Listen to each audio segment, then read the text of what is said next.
For many years, I've been searching for a new art style to try, something fresh and colourful and something that hasn't been done before. And for so long I've been unsuccessful, but that was until I stumbled across this video.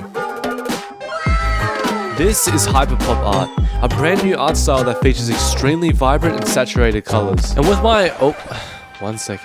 my drawings often being limited to a formulaic, predictable and realistic colour palette, this was the perfect opportunity for me to step outside my comfort zone. Now, some of the key features a drawing must have to be considered hyperpop art are using an extremely vibrant colour palette, using coloured fine liners for outlines instead of traditional black outlines, and using unlikely colours for shadows and highlights instead of what they'd actually look like in real life.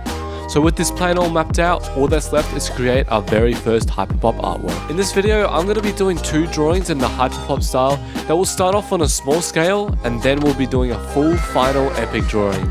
But before we do that epic drawing, we got to get the hang of drawing hyperpop art on a smaller scale. So for the first one, I'm going to make a full page doodle on this smaller sketchbook. And this one's going to be filled with Japanese and anime references. So let me know if you can spot all the little references I included in the comments down below. But now that the sketch is done, this is when it gets interesting. Because instead of our usual black fine liner that I've literally used in 99% of my artworks, to get that hyperpop look, we're going to use these Parku colored fine liners. And as for the technique, it seems really random.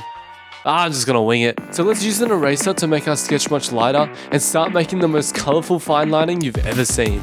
I ended up choosing to fine line everything in various shades of pink and purple, but leaving the energy ball blue so that it stands out and really pops. And I think this colour combo worked really well. Something I also noticed in hyperpop art is even if an object has a blue outline, the artist will use multiple shades of blue on that same object to give it more variation. So I tried to implement multiple shades of colour into each of my objects as well. And as I finish up the last little details, a hyperpop fine lining is complete.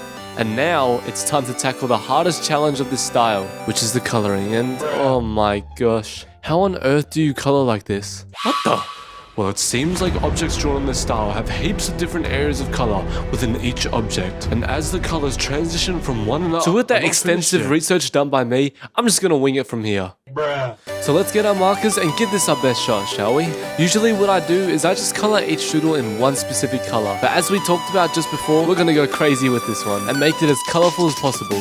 And to be honest, I don't really have a super clear strategy of what I'm doing, but I'm just gonna try and change colors as often as possible to give each doodle a whole lot of different colors and make it just look really fun to look at.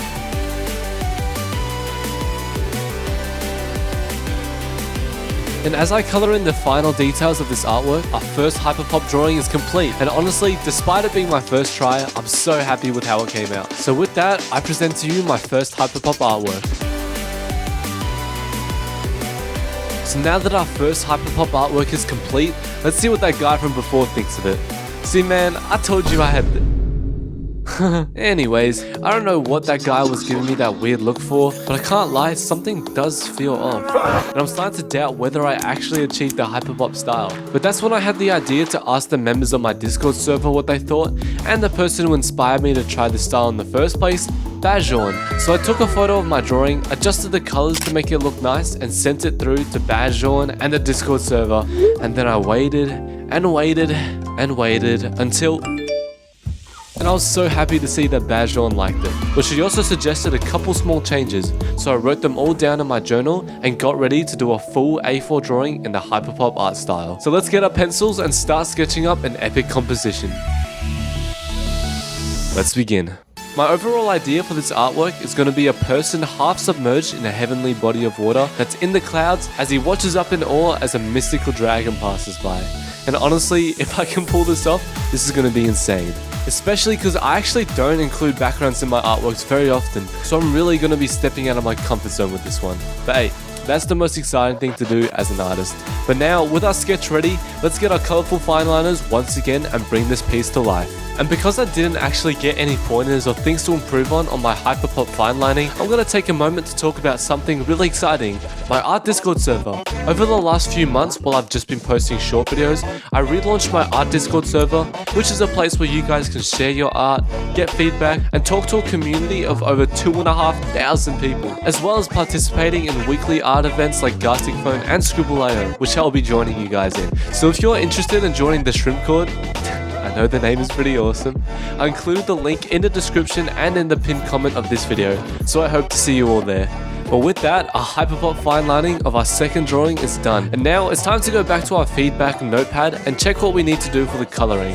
Okay, so first we got to use less muted colors, then we got to make sure we use some funky colors for highlights instead of just plain white, and really emphasize the texture and blockiness of HYPERPOP art by making the brush strokes visible in some areas. Now while I color in this epic drawing, I thought I'd address something that a lot of you guys have been asking me, which is where I've been over the last couple of years and why I haven't been uploading YouTube videos. And to be honest, it's been a variety of things, but the main one was prioritizing my studies, because running a YouTube channel and balancing my final years of high school was not an easy task and brought me quite a lot of stress, so I took a fairly big break. But now I'm 19 and I've graduated high school, so I have heaps more time to make videos, and this time I'm here to stay. So thank you to every single one of you who continuously support my journey to becoming a full-time artist and sticking by me through all the highs and lows. It really does mean the world to me.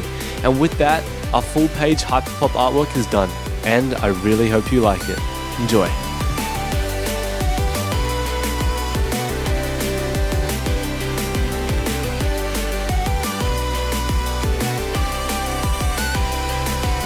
Not bad.